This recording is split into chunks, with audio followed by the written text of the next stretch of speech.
and people died on board.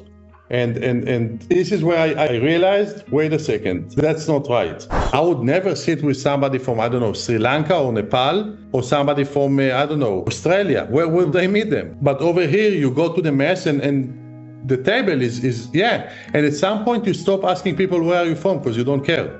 And that's the beauty of it. We had people that stayed for 2 years, maybe even a bit more. On one ship? On one ship. Until we managed to send them home.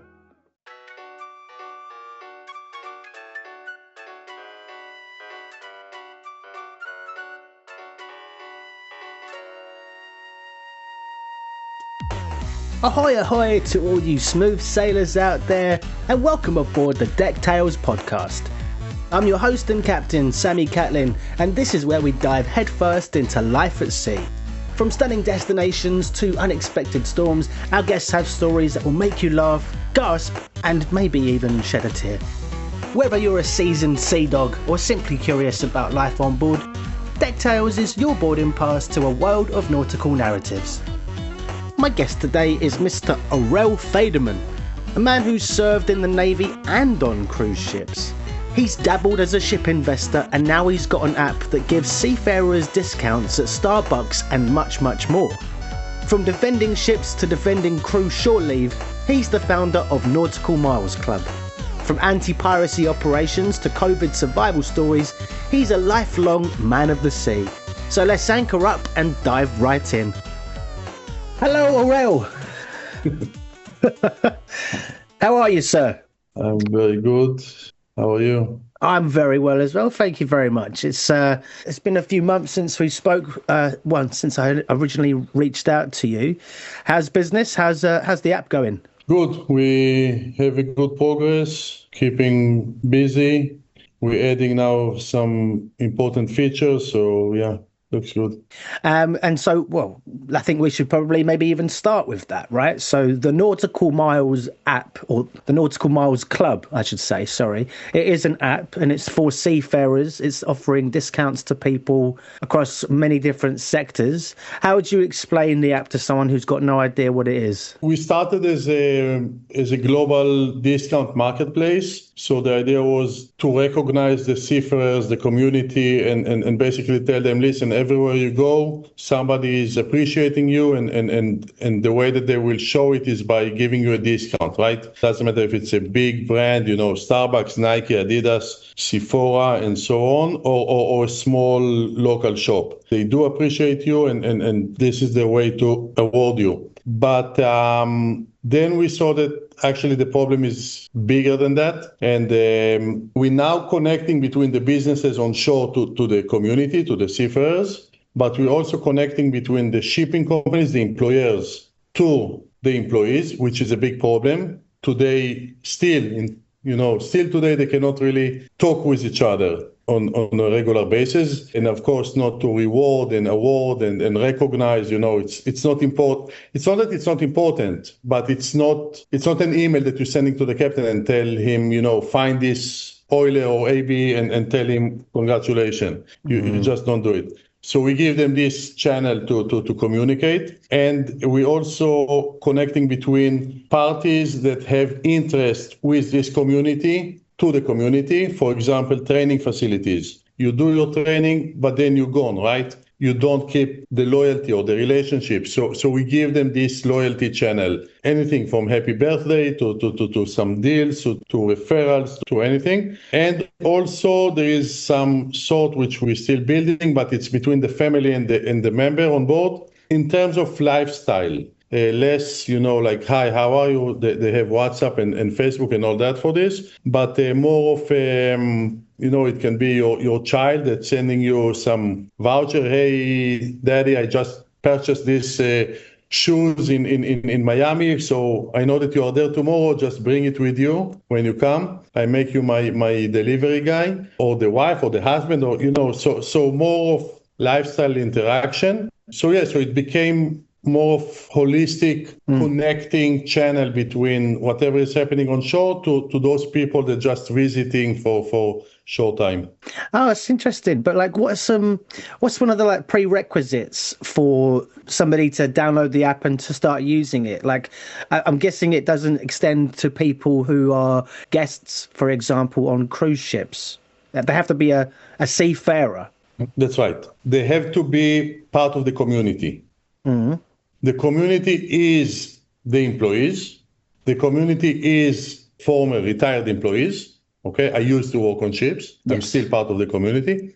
The community is those that want to get into, like cadets or people in training that want to get into. But the community is also the families, and not less important, those that supporting those employees. So the people in the port, people in the office, of course, that supporting from the shore side. So anyone that got to do with maritime is part of the community. You know, no one is doing it alone. So no one is more important than the other. There are a few parts, and they're all part of the community. They all deserve the same, rewarding and recognition. Do I qualify? No. No. Worth a shot. What was why was you keen to sort of focus specifically on seafarers? What was the I guess the impetus to go down this route? Yeah, it's a good question. It's a good question because many people ask me, why don't you go, now that you have that, why don't you go to aviation? Why don't you go to truck drivers? Why don't you go to everyone?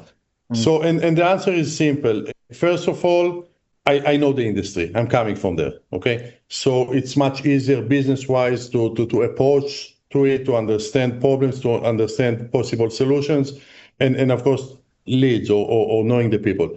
The second thing, which is more important, this community have a very specific problem. No one has the lifestyle and the life habits that these people have. No one ever leaves home for 6, 8, whatever month, and before he returns home. Not if you are a pilot, no one does it, okay? Only these people. And not only that, it's not that you're relocating now to another place. You're actually going every day to a different place. And you don't enjoy it in most cases. You go, for a few hours, you have your duty. So it's not that you are not a tourist. So they have their own very, very specific lifestyle problem. And we try to make it better. Put on top of it the currency exchange, the language, the fact that you are invisible. When I come with a ship to Hamburg, nobody knows about me. When I come as a tourist, everybody knows about me. Booking.com, Uber, my credit card company, my flight, everybody knows about me. And they know how to track me, and they know how to chase after me. When you are coming as a sailor or as a crew member, you cannot even get a tax refund. Legally you can, but in reality you cannot. I hear it. So they are like behind, and we wanted to bring them to the front. When did you realize that there was a big gap in this space? During the COVID. That was when you started Nautical Miles Club. Yeah, during the COVID. Until then I didn't realize that. But during the COVID, when we had people working on ships, and it's not about want to go home. Everybody wanted to go home, and they couldn't. Everybody wanted to know what's going on. The internet is not, today is better, but still not very good. But it used to be even worse. And who knows what is this virus that everybody talking about, and why they don't let me get to know that. But on top of all that, now I'm sick. And it's not, it can be a flu or COVID or whatever. It can be cancer. It can be appendicitis. It can be, I broke my leg. It can be anything, but the port will not allow you to go in because you are not important. You are not, who are you? You are invisible, okay? I don't let the ship come in even if somebody is dying. And people died on board. And this is where I realized, wait a second, that's not right. They're working not harder than others, but as hard as others, okay? Doing not less important stuff, and they don't get the same rights. I cannot send people home because of no port accepted them to sign off.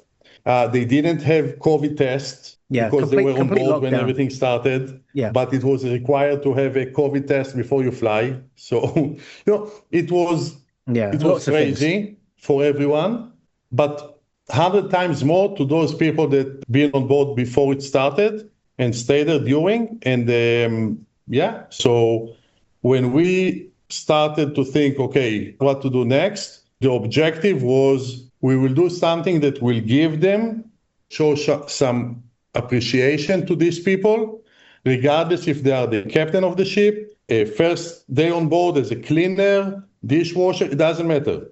They all go through the same path, to the same way. They leave home, they fly, they wait for the agent, blah, blah, blah. Going on board the ship, port, ship, port, ship, port. Going back home, vacation, do it again. Let's show them something like policemen getting, like firefighters, which they deserve, but they also deserve. Mm. But they are not under one country or one place or one, not even a credit card can award them because, who are you? You don't have identity, really. Yeah.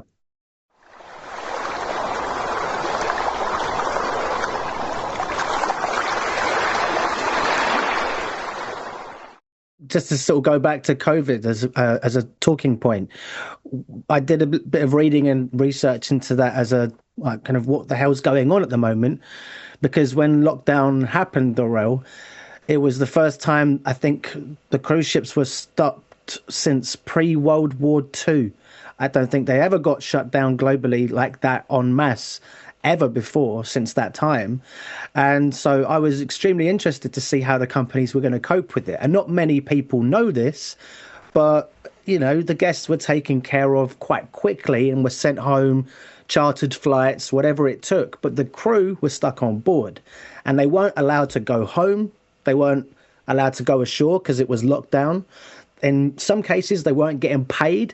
So it was a really stressful time for seafarers. In your experience, do you know what was the longest period of time some seafarers were stuck on board?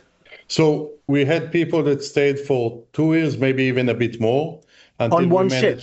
On one ship, until we managed to send them home. But there was a problem for crew members getting stuck on board a cruise ship, a passenger ship. But I think the main problem was on those ships that will keep moving, keep trading, okay? The cargo ships, basically. Yeah. They didn't stop.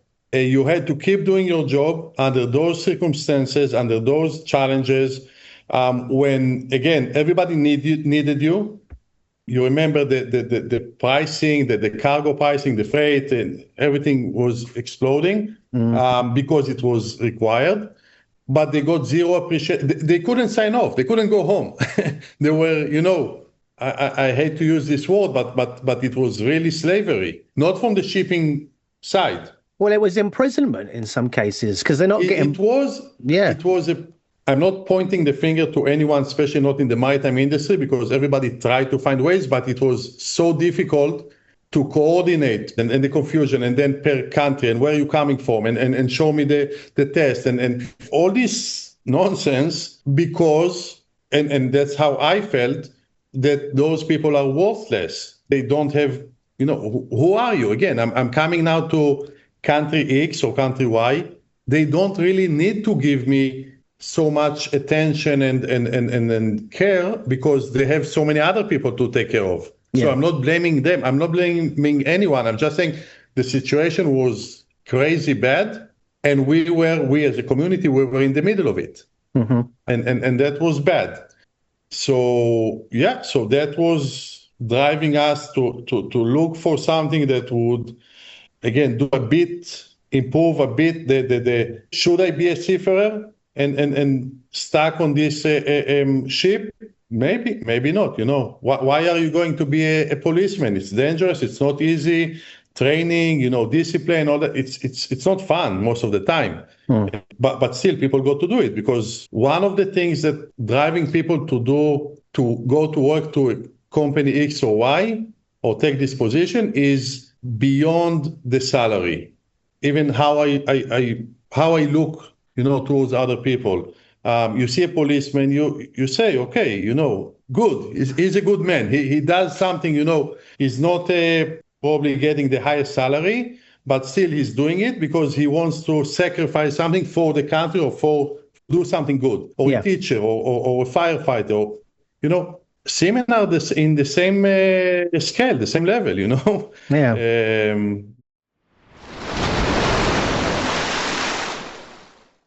It's a great thing what you're doing. Just so you people out there know, if they haven't checked out the website or the app already, what are some of the companies or the businesses that are currently partnered with the app, with the Nautical Miles Club?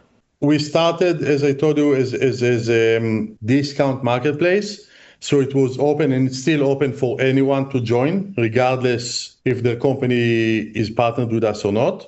We now opening, so we started with 3 companies as pilot, shipping companies. We started in the last few weeks, and hopefully the pilot will be successful, and we will add more and more companies. We do have few companies in line waiting, but this is the new thing, the loyalty and the employee engagement. In terms of brands, partners, currently having more than 2,500 international brands. Wow. Yeah, we're adding daily. Anyone you can think of, from McDonald's to, of course, Burger King, Nike, Sephora, Victoria's Secret, Delta Airline, I don't know, everyone. Okay. Everyone. Yeah. And the reason is that they understand the use case very fast in a very easy way. We just tell them, listen, these guys coming to the port for a few hours, they are going to eat lunch, they are going to buy shoes, they are going to buy a souvenir, they're going to spend money. Give them something, show them appreciation, and you will have a better chance that the money will spend at your place. Yeah. And it's a purely business decision. But we also take it in a way of you showing them that you appreciate them, because you don't, or most of the people in the world don't get discount in Starbucks. Only Seafarers do through the NMC app. Wow. We have few brands that don't give any discount to anyone ever, but Seafarers do get it. That's amazing in terms of the progress you've made in 5 years, pretty much, right? Less than 2. Less than 2. Oh, sorry. So you started it towards the back end of COVID. Yeah, we started to think about it. We started the development in less 1 year and maybe 6-7 a month ago. But yeah, less than 2 since we started to make it happen. I take my hat off to you. That's incredible progress in such a short amount of time. But I wanted to say, because there's a lot of rewards platforms out there. Obviously, a lot. This is a specific targeted audience it's for. The platforms out there that are in existence, they often face a lot of skepticism from people, right? Yeah. If they can be trustworthy and that sort of thing. Is there anything that you've adopted as a practice to help foster trust with seafarers, show them transparency of everything? Yeah. Few things. One, as you said, there are many out there. None of them the crew member can use. You have plenty in the UK. I'm not a UK citizen. I don't live there. I cannot use any of them. And I don't know about many or any that doing globally. You have per country or per region, but globally, not really. And our problem is that every day we're in a different place, different time zone, different currency, different, So not many have it or offering that, because not many people are doing it other than our industry, right? So there's no need for that. So this is one. The second thing is we give instant rewards. You don't wait till the end of the month or buy 10 and get 1 or whatever. It's instantly. It costs 100, you pay 90. That's it. Cannot make it easier than that. And the third is that we are not focusing only about the discounts. It's about the full cycle over here of recognition and loyalty and port information. You go to the port. Do you know anything about Southampton? I'm the first time there. Do I know anything? What do I need to know? Who's telling me? Sorry? Oh, I was just joking. I said it's a shithole. Southampton? No, I like it. I'm joking. It's not for everyone. We have many partners, so I love it.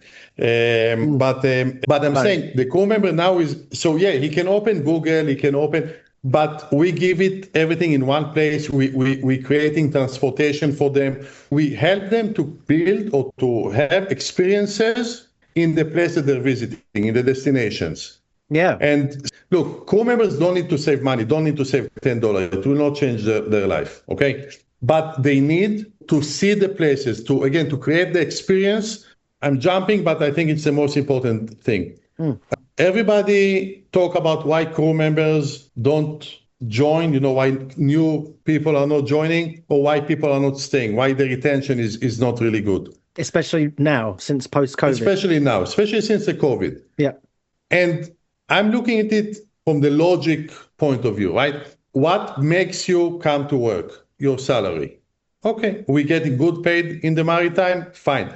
But it's not anymore like double or much more than on shore. So salary is good, but the shipping companies cannot keep fighting, who pays more, because it's not a good fight. The second most important thing for people working on ship is to see the world. Okay, I'm 20 years old. I have the opportunity to get paid and to see places that I would never see otherwise. But if the second most important reason that I come to work on board the ship is not materialized because I don't get a shore leave, because it's too far from the city, because it's expensive, because I don't have transportation, because my captain doesn't let me, whatever, then we're losing a lot of people. We're losing a lot of people, and we stay with, number one reason, which is kind of shifting towards, no, it's actually, I can make more on shore. The biggest advantage we have is that we can show people the world for free. Come work for me. I'm a cargo ship, or I'm a passenger, or I'm a yacht, I'm a river, it doesn't matter. You will see many beautiful places, exotic places, and take photos and put it in Instagram, and everybody will think that you have the best life ever. That's what people want. So give it to them. So it's not about the $10 that I'm saving. It's about the opportunity to go out to have Starbucks, or to have nice, Italian lunch, or Chinese, or whatever, right? Or to see the Eiffel Tower. How many people came with CMA ship to I don't know, wherever, and saw the Eiffel Tower?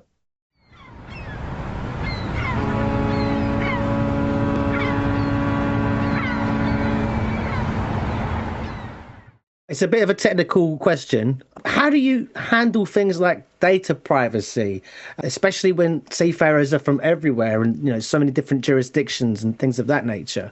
Is it quite a difficult thing to manage? No, it's very easy. We don't collect it. Don't collect data. That's that question answered. No, wait. We are collecting data, but the minimum required personnel and more collective. What do I mean? We don't ask for your phone number. We don't ask for social media. We need an email address to communicate with you. So that makes it much easier to protect it, because we don't collect it. Everything that got to do with payments, we're using a third party, number one in the world, the most recognized, the most secure, the most, we pay him the highest fees, but again, it's the best platform for that. When we work with the shipping companies, they do it directly. We don't ask them for the information. They don't give us. We don't need it. Again, we are not built on collecting personal data. Which data we do collect? How many people buying hamburger in Southampton on Sundays? Okay. Then we can go to the brand and tell him, here, you see, many people eat that and don't eat that. Why don't you increase the incentive, Make it 20% now. Let's see, maybe more people will come. We use it in order to get better offers, better benefits for them. That makes sense. But in terms of privacy, of course, that we meet all the regional and global compliance standards. If it's in the US, Canada, of course, Europe, Australia, we meet all those. But again, at the same time, we try to take as minimum as possible, and we are not validating it. So again, There is no commercial reason for us to collect it. Fair enough. And what challenges have you faced in scaling like a global platform for such a mobile, constantly moving community? All challenges, everything. Yeah. It's a learning process. You're dealing with people from, 190 different countries, different languages, different ranks, different salaries. Everything is different. We are not aiming to one specific, a sector or a nationality. And from there, you can imagine that you face all kind of questions, challenges, errors, time zones, everything. Yeah. But it's fun, you learn from it. Absolutely. But so your main priorities, I'm assuming, are just keep getting bigger, attract new seafarers, get bigger discounts. Our main challenge is not to keep getting bigger. That's the easy part, is to keep creating meaningful connections between the shore side to those people on board. It's not about how many people we have. Again, we are not collecting data and then sell it to somebody, so we need the huge. It's not about that. Yeah. It's about whether we are smart enough or lucky enough to be in the right place in the right time to create this bridge between what is happening on shore to the people that just arrived here for a very short time. We are not building technology. We are not actually doing anything new to the seafarers. They know about it. They know about discounts. They know about benefits. They have it. We don't invented anything. We just connect it. Mm-hmm. We're connecting between them, and this is where our strength came, and this is our business. We are the middlemen. We are the bridge. The good guys are those that giving and those that receiving, but we are just in the middle. Sounds like a great philosophy and business model, generally speaking. I think if I was at sea still, well, if this app was around back when I was on ships, then maybe I'd have stuck around a bit longer. But that was a long time ago. Yeah, but when you were on board, you probably remember that there were few places where you knew to go. And Crew bars, yeah. The crew bars, the Senior's Frog, the Blue Martini, all those places that, people, the seamen know about, and they always go to, and they always get something because they're appreciated, they feel appreciated. So sure, I'm going there because somebody told you about this place in the first contract, in the first time on board. Yeah, we all go there. Come with us. And you keep going. You cannot make a mistake. You will not go to a restaurant and you take a chance that the food will not be good because it will, you don't come back tomorrow. So you will go to the same place. So we give more opportunities here. We show them, we have a map in the app. You see other places which are partnered with us. It's not just Google, anyway.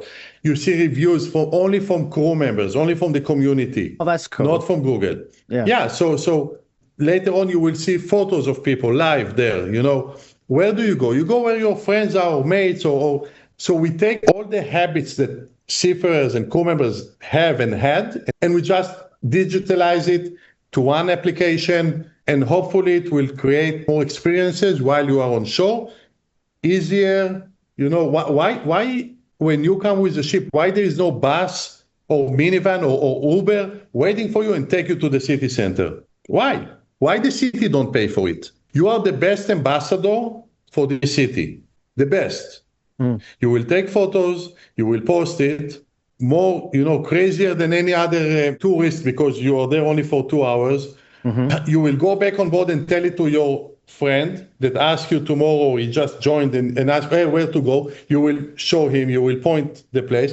Or if there are passengers, they always ask, hey, what should I do outside?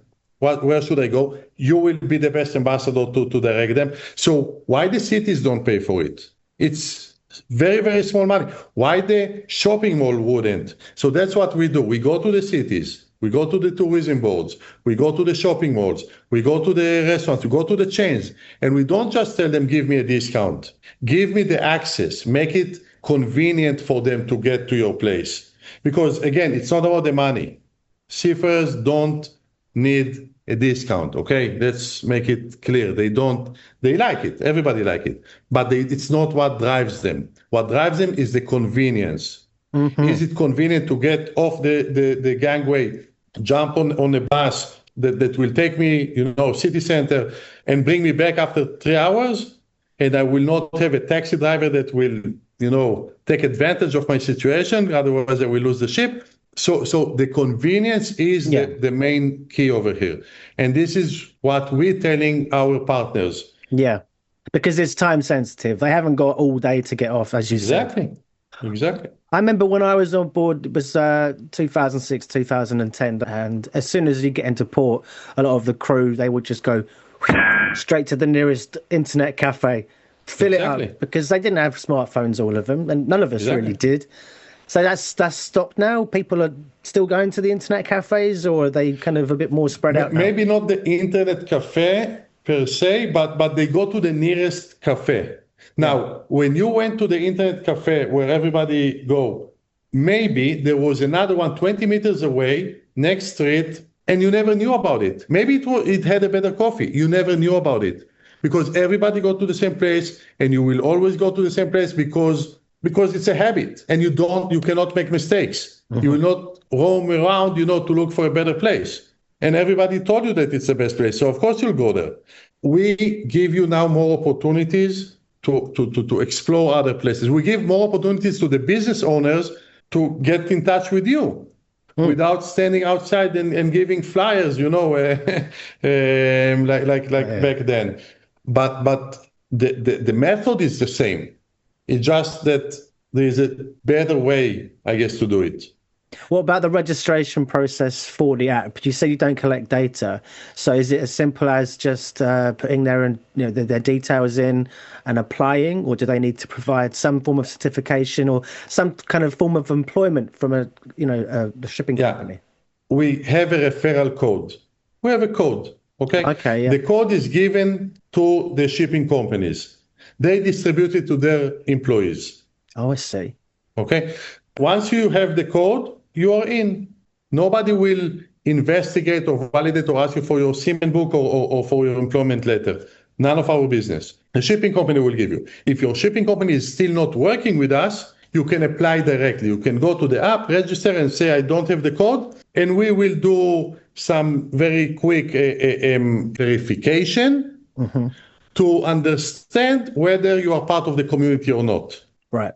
But okay. you won't ever put anything out on social media, because then it could get picked up by anyone. We do have in the social media some campaigns about it. At the beginning we had more, now we have less and less. I think that going back to what you said before, there are so many other maybe better discount offers. So I mean, if I live in the United States, I would not necessarily go to NMC if I just live there and work there and nothing to do with Maritime. I would not necessarily go to NMC because probably I have much better offers for my credit card company, for my work. So, we are really designed for the needs of our... Nobody will go now, will drive to the port to take a shuttle to the... So we do it for those. If we have non-maritime linked people penetrated, okay, we are not going to, nothing will happen, nothing bad will happen. But all the offers, all the rewards, everything is based on your challenge as a crew member or as a family member, and those solutions are accordingly. And as we go with the shipping companies, it will be much more rewarding system from the shipping to the employees, in terms of employee engagement and loyalty, so it will be less attractive for people not from the industry. Well said. Well summed up as well.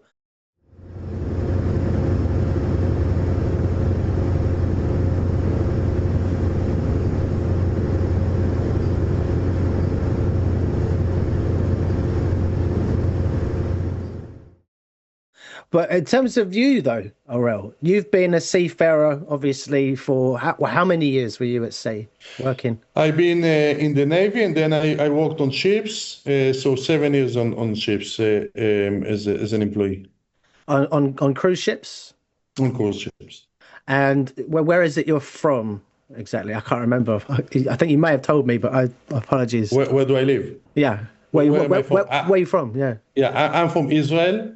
That's I'm from right. Israel. That's right. Technically, don't live in Israel since 2002, since I joined the ships. So for a long time, I haven't. I go there a lot, of course. Most of my family is there, but I since 2002, I'm living in different places in the world. So you're living out of a suitcase since pretty much 2002. Yeah, yeah. Before that, during the army time, you also don't really Yeah. stay much at home. So since 99, yeah.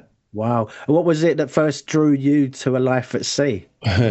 When I was 8, we moved to live by the sea, and my father was the CEO of a fish farm. So anytime I used to go there and working on in the farm, in the cages at sea. And since then, I love the sea. So yeah, I gave up all the childhood, the fun stuff, and I just worked, but I enjoyed it, of course. And it was related with the sea. My first business was to catch fish and sell it in the beach. But yeah, so since then I'm by the sea and involved with the sea, and I guess that this is where life took me. So from the age of 8, how many years was it until you joined the Navy? How old were you when you joined 18. the Navy? So literally 10 years.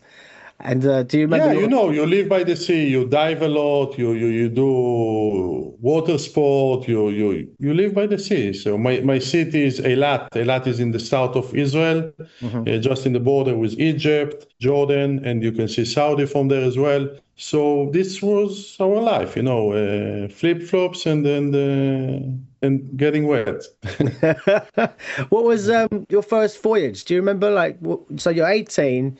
You've just joined the Navy. What was your role on board? Your rank? I wasn't in the big Navy. I was in some other unit in the Navy. Okay. So not big ships, smaller boats. But my first voyage on a commercial ship, on the cruise ship, it was from Fort Lauderdale. I joined the ship. It was huge. Yeah, I had a minibar. I had a shower. It was crazy. I didn't believe that such things are existing. Yeah. Do you think people ever go from cruise ships to the Navy, or is that just not happening? Because it's like you said, the difference in what you could get. No, no, they shouldn't. Yeah. What about your relationship with the ocean? Like, how did the Navy change it, or how did it strengthen your love of all things ocean? It enhanced the teamwork, the friendship. You see, the ship or the boat can be huge with, I don't know, 3,000 employees on board, or a small with only a couple, or a cargo ship with 20, 25. Yeah. But you prepare together. You know that if somebody will not prepare good enough, everybody will suffer. You count on each other. When you go to sleep, somebody else has to be awake to make sure that nothing will happen. You eat together, you sleep together, you shower together. You are more than a family, much more than a family, much more than a wife and a husband, right? You are 24/7 together, if you like it or not. When you fight with your wife, you one of you, probably you, will go out for some time, but over there you cannot. So the bonding, the friendship that you're creating there, and that you're going through very difficult times. If it's a sea state, or if it's the owner or the passenger, or doesn't matter, or some crew members, very difficult times, and you are there, and what you're creating there is again, it's very unique. It's very, very unique. Who else does such life, with people that he doesn't know, from different country, from different culture, that eating different food, that they like to see different movies. I don't know. Everything is different. And if the toilet's stuck for me, it will probably stuck for the whole, for everybody else as well. So you are together.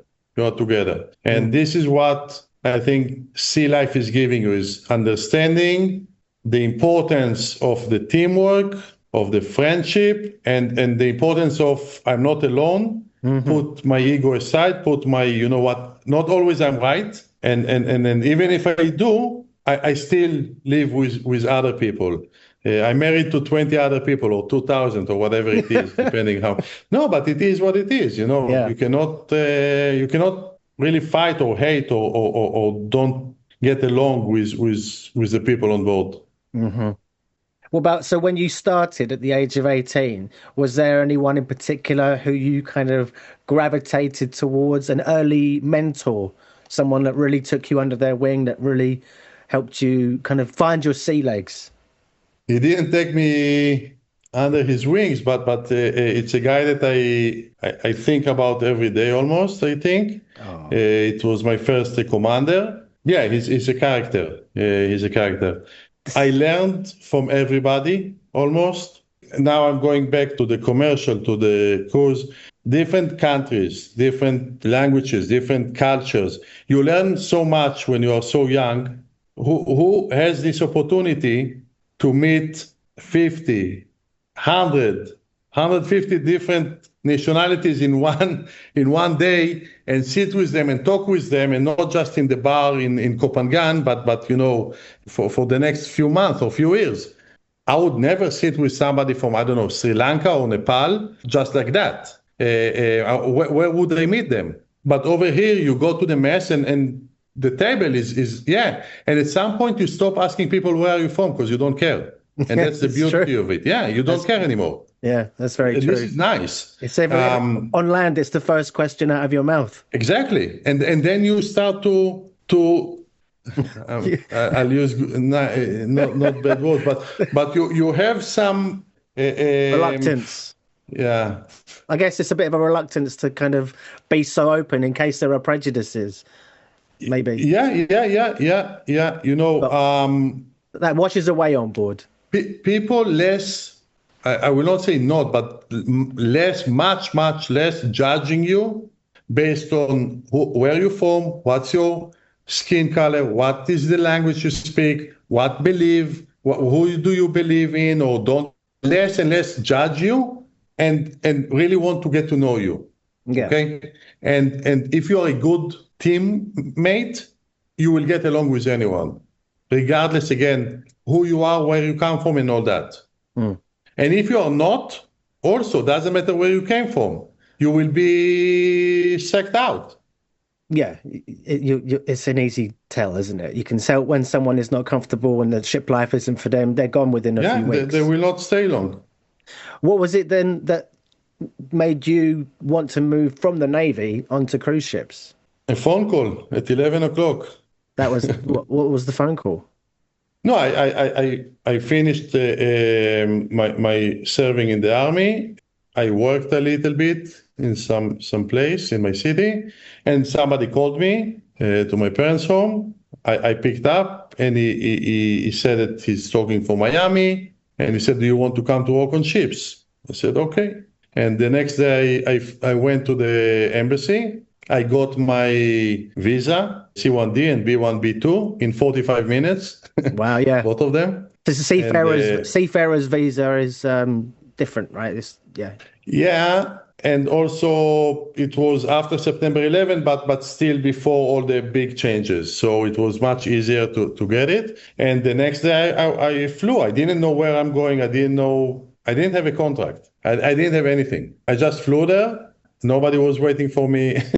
I don't know how did I actually go to the port, but I went there very early morning. I was waiting a few hours and going on board the ship. And so I don't know if you said what it was that you were doing on the Navy, but so you went to cruise ships to become a security guard. So what transferable skills or what role did you hold that allowed you to just jump into that role? Look, it was after September 11, so everybody were panicking and everybody just wanted to do something. And that time, this company that I worked for recruited many people from the same unit that I've been. So I guess maybe somebody was mentioning the name. I got a phone call and I came. The Navy doesn't prepare you, or the Army doesn't prepare you to protect the civilian ship. Okay? It doesn't. But you probably have the discipline, you probably have the understanding what is security concept. You probably pay attention to some suspicious signs that maybe normal people don't really pay attention to. So I guess that was the reason. But we had to learn everything. I never been on such a big ship.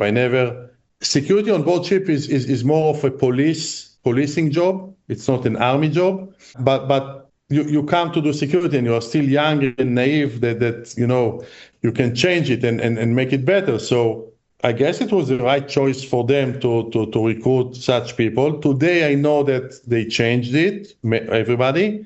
I guess it works for them as well. Yeah.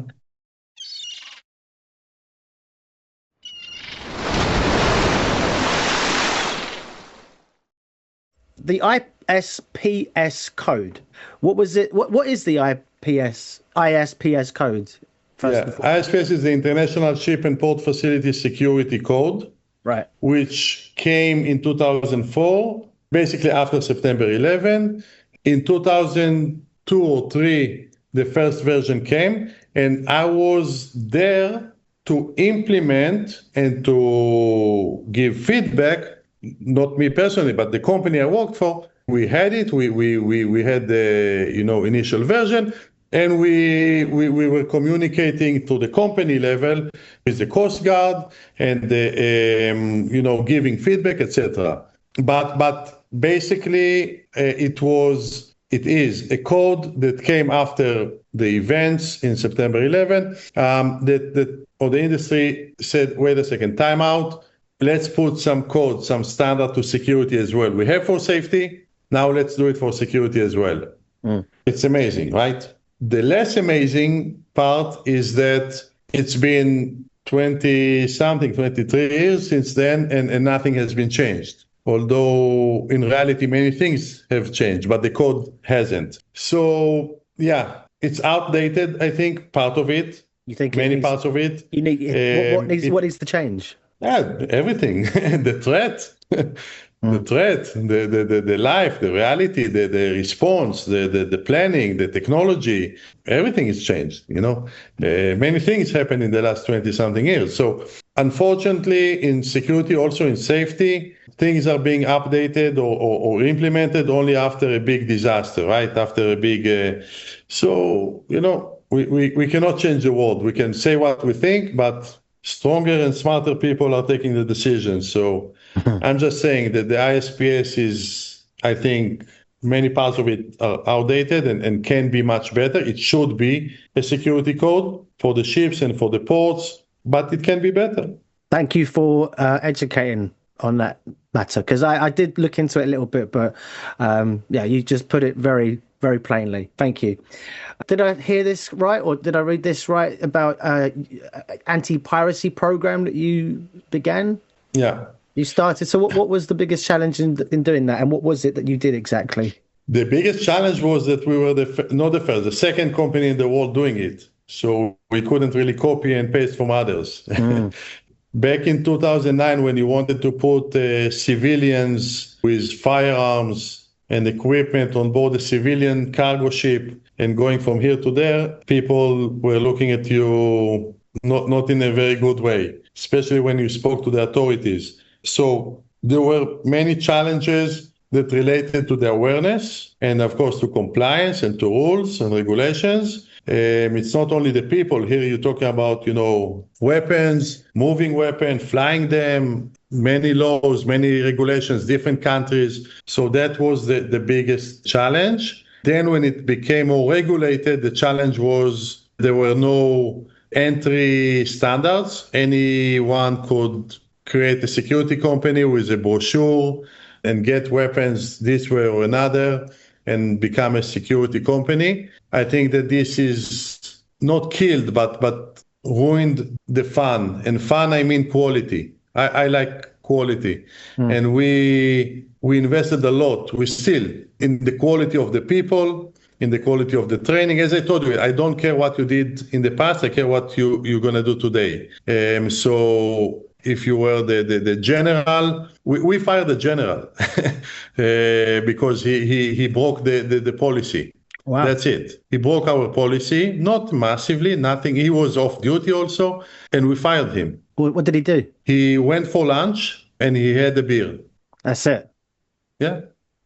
But he's the general, so he can't let his guard down ever. He's an employee, same like any other. Right. And by the way, I'm still in touch with him until today. Oh, really? It was 12, 13 years ago. I'm still in touch with him because he respected it.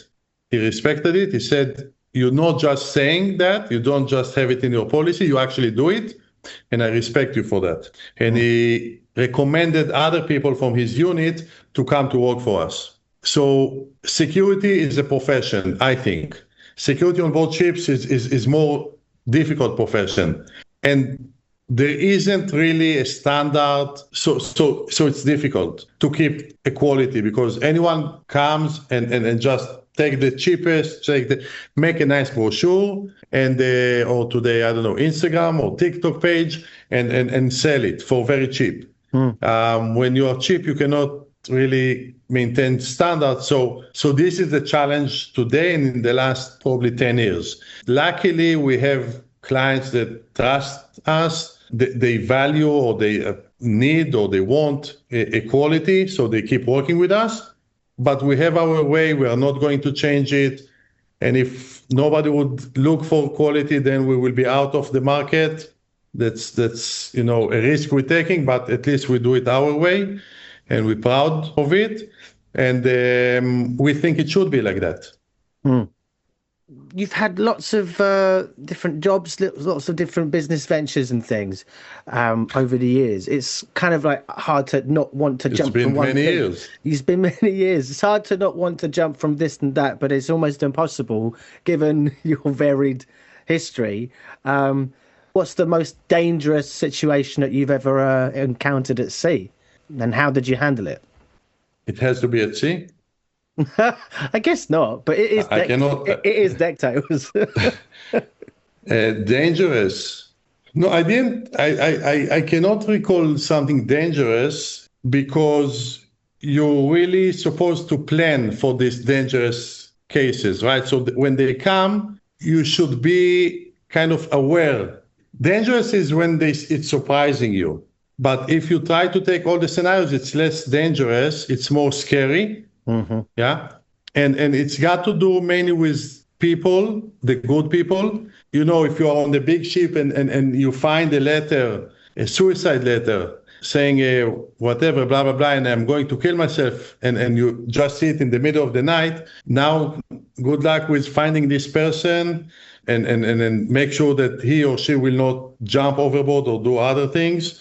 So this is with the cruise ships. With the cargo, it's very scary. Until today, I'm scared every time I send people to protect ships because I send them to very dangerous zones, very dangerous areas, right?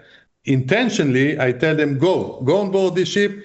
It goes to the most dangerous place in the world currently, where Houthis are shooting, when things are exploding, when pirates are just waiting for you to lose control and hijack. But go, it's okay. You know, it's scary, right? But again, we're preparing for that. So hopefully we will do a good job if, God forbid, such case will happen. Yeah. Well, how has security on board evolved over the years? Like, no guns are allowed on a cruise ship, for example, right? Has that always been the case, or is it different now? No, when I was on board, again, just not long after September 11, we did have, in some cases, pistols. Then when things calmed down, we didn't have them anymore. Today, rifles or other equipment is going on board cruise ships, depending on the scenario or the risk assessment. So in some places, they do have, but they will take normally a private security company to join at certain point and get off at certain point. And you as a passenger shouldn't notice them even, okay? If there are passengers on board.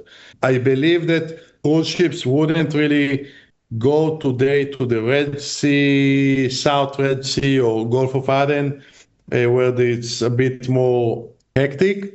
But during the piracy times, yeah, cruise ships used to pass and hire the professionals to protect the transit. I guess if we did give a list or an understanding to the people listening to this, which ships did and didn't have guns, that would be bad for security.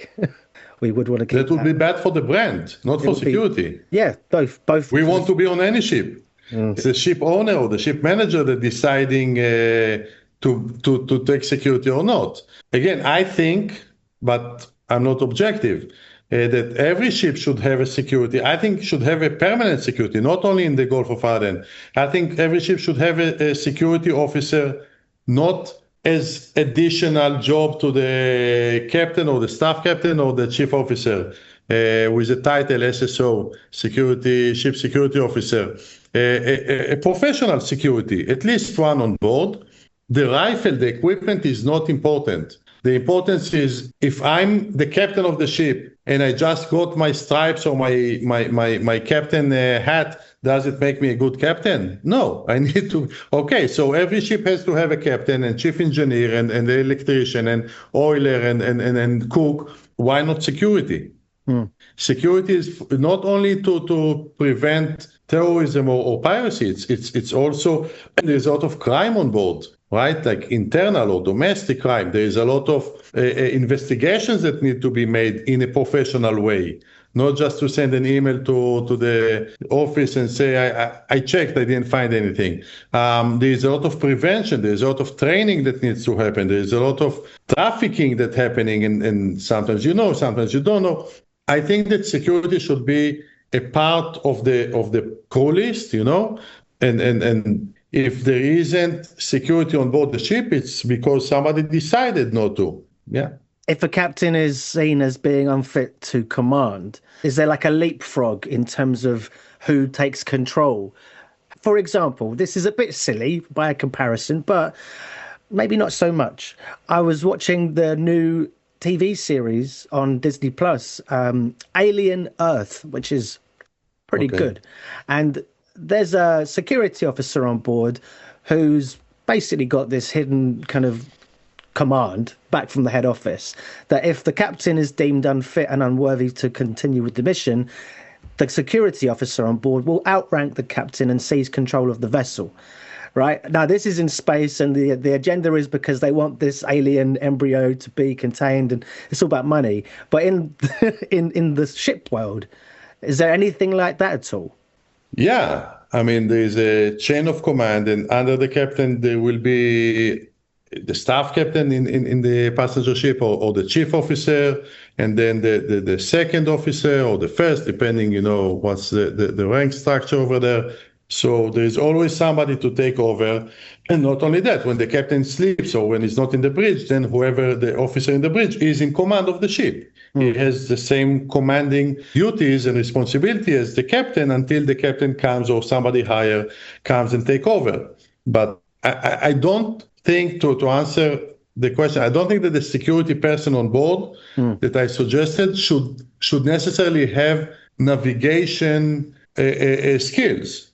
Okay, I don't need to know how to drive a ship or chart a map to do security on board this property, this asset. Okay, I need to know how to do security. That should be my focus. How to make the place more secure, if it's technology-wise or personal or people that vendors, etc.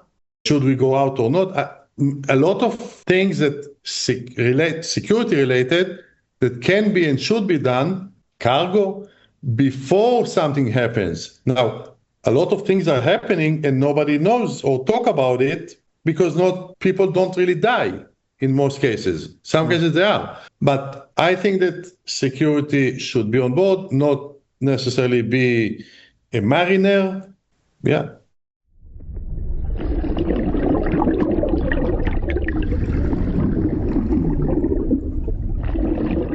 But so you've started this anti-piracy program with MDF Cruises. What does the MDF stand for? No. MDF is the anti-piracy. It's Maritime Defense Force. Right. Sounds serious. It is serious. And Yeah, I know, it's good. the vision was to create a private maritime security company, ship security company for the cruise industry. This, I started to think about it in 2005 when I was still working on ships. I was thinking that it can be and it should be much better and much more professional because my bosses never agreed with me. So I said, okay, let me try to do it, But then there was something on the Hudson in New York, and I said, okay, I'll go there, and I never been there before, and I will do the security for the ferries or whatever stupid idea that I had. But then the piracy started. That was 2008, 9, and then piracy was becoming more and more, in the news. And because I already spoke with people and talked about security, and there was nothing before that. Nobody done private security at that time, right, on ships. So, but some people that I apparently spoke with about this idea, they contacted me and said, hey, you have security, you do security? I said, yes. Okay, I need security on my cargo ships. I packed my stuff. I moved to live in Bangkok. I lived in the lowest level I could. I had a budget of 55 baht per day. That was my living budget. It's less than $2. It's okay, thank you. I was about to ask, what's the exchange? $2. Wow. When you drink 4 cups of Nescoffee, instant coffee, one after the other, you feel like you ate a good meal. That's a secret. So you don't need to buy food. So I moved to the Far East and I worked hard to build it. Nobody knew what is it. Nobody knew piracy. Nobody knew how to defeat them. Everything was new. So I just said, okay, I'll jump. I'll jump to the water. And so the company is MDF, which is for the anti-piracy. Then in 2018 or 19, I said, okay, it's time to build the MDF cruises for the cruise ships, what I initially wanted to do. But for whatever reason, I focused on the river cruises in Europe because they have no security. So I focused there. I thought it's a good opportunity. And as we had a pilot ship and we had some contracts coming in.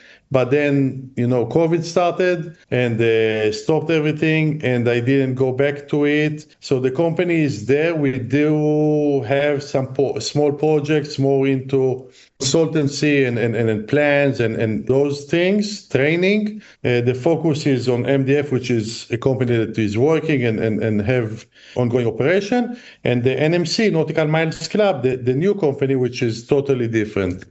Yeah. But just so we're clear, there's absolutely no correlation between MDF cruises and MDF wood. It's true. No. People didn't go, what's this guy doing? He's building cruise ships out of MDF? Yeah. No, thank you. I'm not interested. We're getting many emails about it, mainly from China, but no. Oh, really? So it wasn't not in that business. It wasn't just a stupid joke. It actually is something people might assume just because they didn't read Maritime Defence Force. Okay, we'll miss the small print. What would you, because you don't obviously just have these companies, but you've also invested in part in ships themselves, right? Yeah. How many ships are we up to? Is it just one or is it a couple? No, it's a couple. It's a couple? Well, so what's like tips or advice, if you've got any, for anyone who might be listening and thinking of investing in a ship? Be ready to lose your money. Be ready to lose control because you are not in control. It's not an apartment that you can just, drive and check and change the light or buy new paint. It's not for anyone, I think. But I'm surprised that not many people from the industry are investing in shipping because we're supposed to understand this industry. We live it. I'm surprised when I see people from the industry that going and buying a condo in Fort Lauderdale. Why don't you take this money and put it in shipping? But it's an investment, and like any other investment, it has its Ups and downs, yeah. opportunities and risks. I tried real estate, I lost everything. So yeah, shipping, I enjoy it. You know more about it, so you feel like that's where you should be spending your time.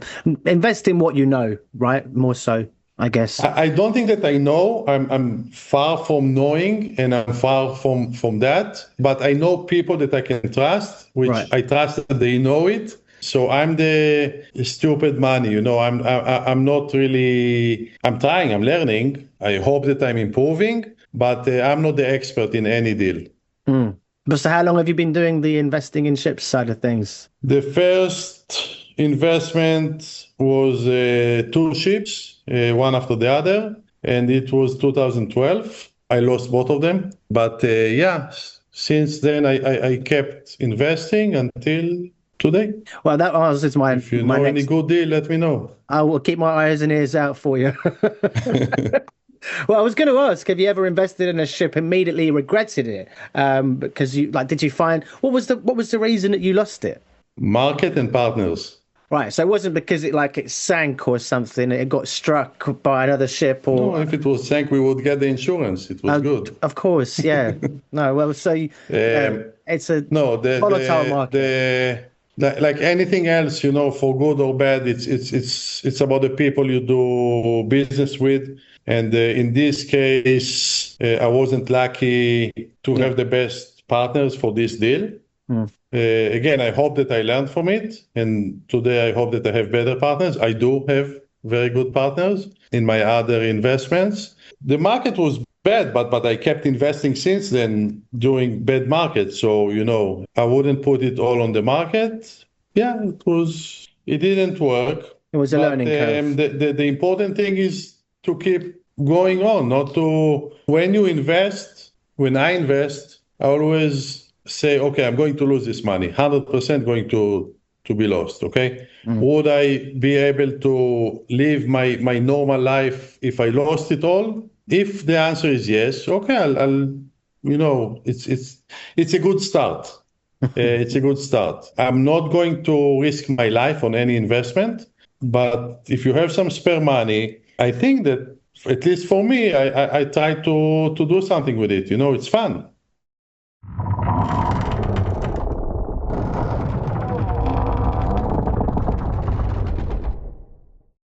As you just said, like you would never want to risk jeopardizing your way of life, but your way of life is unconventional in a sense of you don't have a permanent base. Do you ever miss that? Do you ever feel like I could maybe kind of set this money aside and I could operate from one place now? I've had enough traveling around. So the answer is divided to two. One, I never had it, so I'm not missing it. I don't know it. I never had it. So I finished high school, army, ship, and then traveling the world. So I never had it. I don't know what you guys saying that I'm missing. But in the other part of the answer is that yes, I do want to have a normal life. I do want to have family, kids. Going back home, making dinner. Doing all the normal stuff. And I think it will come. It's coming. I think about it more and more. So it is coming. But in the other hand, I like my life as it is now. So I don't want to give up so fast. Yeah. So yeah. That sounds good. Where do you feel most at home? Is there a place, like, if you could pinpoint, like, if you were going to stay, I guess Israel is where you're from, but is that where you would ideally like to settle? Or is there somewhere else on your travels that you're like, oh, I could live here? I like many, many places, and every place that I go, I try to find things that I like, and if yes, then I stay there more. But where I feel home is, and it's a cliche, but it's true, is where my family is, and my family is traveling a lot. Oh, wow. To be with me, and I'm with them. So it doesn't really matter if it's in Israel or in on the ship or wherever. I feel home with my family. I feel good with my family. I don't really enjoy going out for dinners, parties, all that, because I do it that's my business activity. So I try not to, I don't enjoy doing it on my private life. On my private life, I like to be at home with my family, whatever home is, So, but most of the time you're staying in hotels, generally speaking? Yeah, hotels. If I know that I will stay more time, then I will rent a place. Yeah. I don't buy a place. I do have a place in Greece where I stay more recently. I used to have until recently in Dubai, which I really like Dubai. But I need to be close to airport. I need to be wherever there is good internet and with as less bureaucracy as possible and no traffic. Would you ever consider a houseboat, or like maybe one day, if your fortunes are, well and truly above and beyond your wildest dreams, a yacht? Yes and no. I don't know if I want to live on a boat, like proper living. Going on a yacht for a few days or for the day, I like it, of course. I enjoy it. Am I going to buy a yacht? I'm not sure. It's so easy today to rent it. Why do you need to, like a house? Why do you need to buy a beautiful, fancy house? You can rent it. It's much cheaper. Also, a car. Rent a car. Don't buy it. What about that ship, the World? You don't book it for the week. You have a shared ownership of like a flat or a space on board. Yeah, so again, it's a beautiful concept. I'm not sure that it's for me. And if I want to go on a cruise somewhere, then I'll book a cruise. It's easy. So do you cruise quite a lot as a paying guest?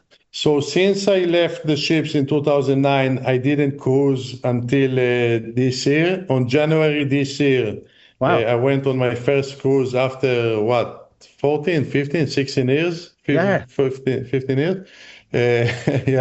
Just happened because I was busy, and also the internet. You need to have internet. Until recently, if you went on a ship, you were disconnected. So now the internet is there because of the Starlink. The Starlink. So I went on my first cruise. After that, I took another one. Now I'm going on another one. I combine it with work, but I really, really enjoy it. I really enjoy being there. Yeah. Did you not feel the urge to go below deck to crew areas? Who told you I didn't? Well, yeah, because it's difficult, isn't it, I guess, going from one side to the other and being like somewhat feeling restricted as to places you now can't go because you haven't got a name tag. Yeah, but, we are not in our 20s anymore, so we're enjoying the small things. We are not looking to do more than that. You know what I mean? But it's nice to see it from the other side.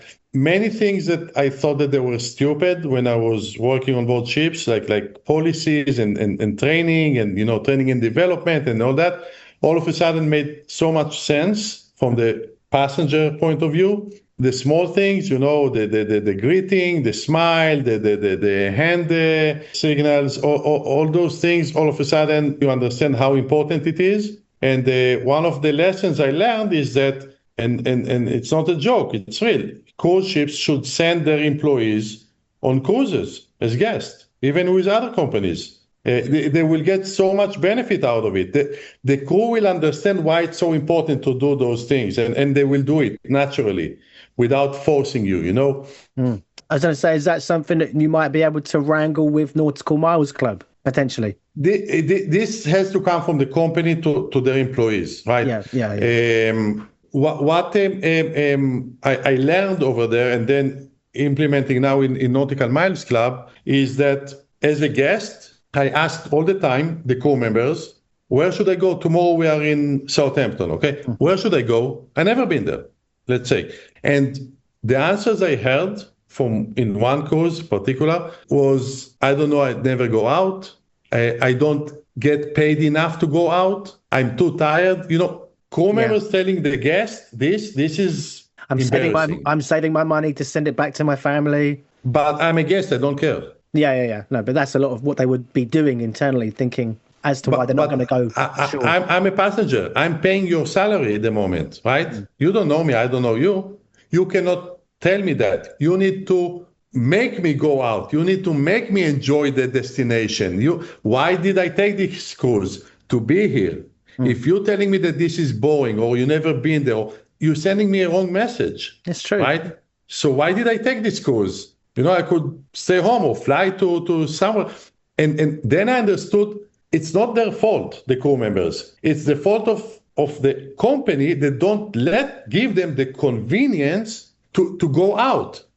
Let them go out. Make them be the ambassador for this beautiful cruise.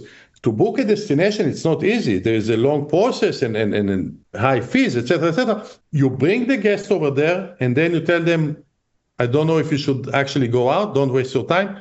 It's wrong. Help the crew enjoy the place so they can then convey those experiences to the guests. 100%. I like that.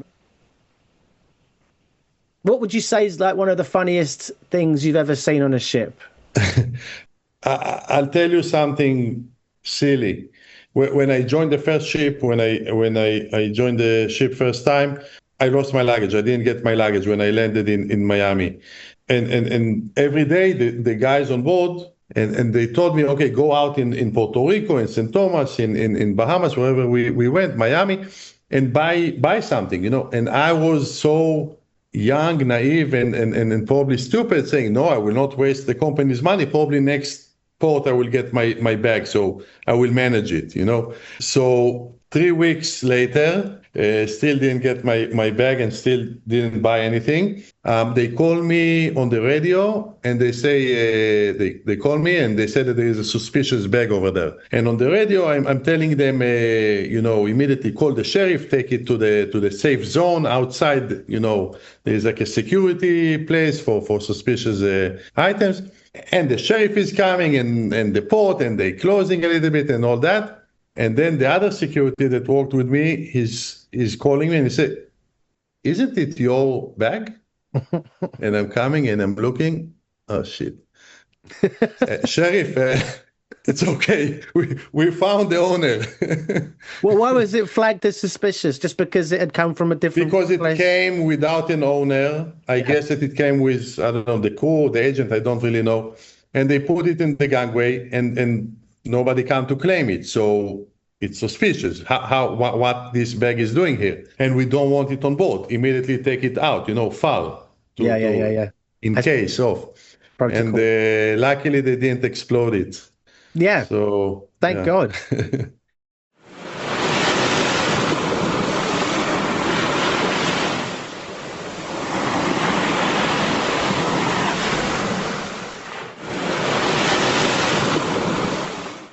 What about strangest ever cargo or passenger that you might have had to deal with in your roles and responsibilities over the years?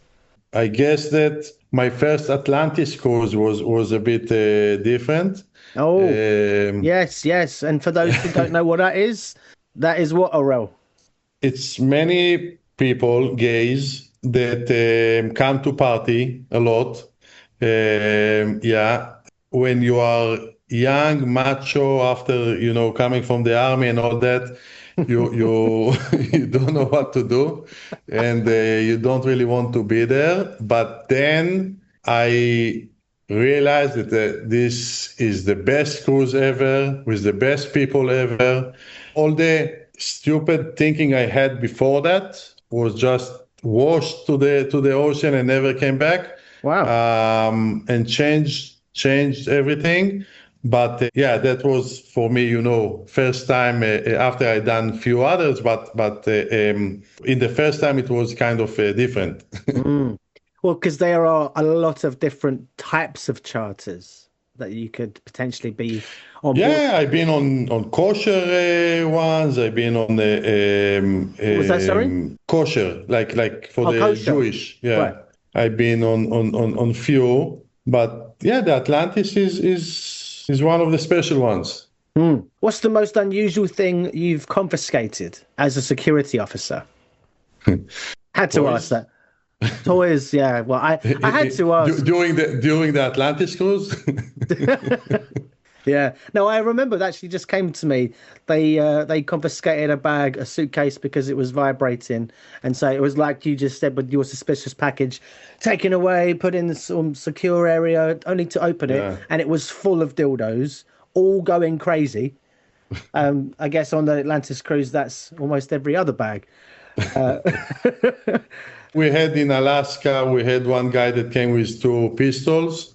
Okay, for that, we had to confiscate it, although we had to hand it to the police, but for some time we had to put it in our safe and custody and blah, blah, blah. Yeah, people sometimes by mistake coming maybe with some bullets, some rounds, ammunition or some stuff like that. Yeah, and again, toys that people like to bring on the cruise to enjoy in their private time, but not always are allowed because you cannot play cop and handcuff the other one.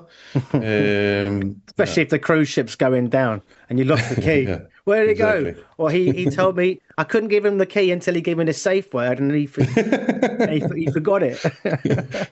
What about arrests? You've obviously arrested people on ships, and some ships, they have a brig, which is like a jail down on the lower decks. But in lots of cases nowadays, the brig isn't really a thing because it's just taking up space. So the passenger is confined to their cabins. So they have a security officer sitting outside their rooms. Today, most of the ships, I believe, have the jail room, which is very, I saw few. It's very advanced. It's very nice, actually. It looks good. It has all the facilities. Was the brig better than your own cabin? It's kind of a cabin, actually. It's kind of a cabin. It's really nice. But in my time, we didn't have it. And if we had to put someone, a crew member or a guest, under supervision, then we had one cabin for that, and somebody outside and coming in to check on him and or her and all that. Yeah. But, as soon as possible to get him or her off the ship to the authorities. And is it usually a situation where they've been fighting? That's the reason why they're thrown in there? We had a few cases where we had to use some equipment to put them under control, not to hurt themselves, not to hurt other people. Yeah, it happens. When you say equipment, what are we talking about? Straight jacket? No. Handcuffs. Yeah, okay. Nothing too severe then. Hey, Orel, I've exhausted all my questions. I had a wonderful time asking them all, and I thank you so much for your answers. And I wish you every success, not just with the investing, but with the app as well. And I hope it goes on to bring more seafarers, the next generation in to benefit from it. And, they forge long-lasting careers within the sector. I do have one correction. You do deserve access to the app. Oh, right. Okay. You are a retired seafarer, so yeah, definitely. I'll keep an eye out for that code in my inbox, sir. Yeah, I will send you one. And thank you very much. That's my story, I guess. Thank you so much, my friend. Hey, good luck with the next set of places that you're going to as well. I hope it's all smooth sailing. And lovely to catch up with you, and all the best for the future, my friend. Thanks a lot. Thank you very much. Bon voyage, and we'll see you later on. Bye-bye. So there you have it. That wraps it up for this episode of Deck Tales. I hope you enjoyed it. If you've been entertained by the tales of laughter, camaraderie, and the occasional stormy sea, then don't forget to like, subscribe, and leave a comment. There are lots of other shows out there to compete with, so if you are enjoying Deck Tales, why not help us out by going over to Spotify or Apple and dropping us a 5-star rating. This will boost the show's visibility and help to attract new listeners every week. Before I sign off, if you'd like to share your own stories for future episodes, then I'd love to hear from you. Simply get in touch over the socials, because after all, the best stories often come from our listeners. As we navigate through the waters of life, remember to enjoy the journey as much as the destination, as well as those you choose to share the adventure with. I've been your Captain Sammy Catlin. Until next time, fair winds, smooth sailing, and may your adventures be as unforgettable as those shared here on Deck Tales. Bon voyage!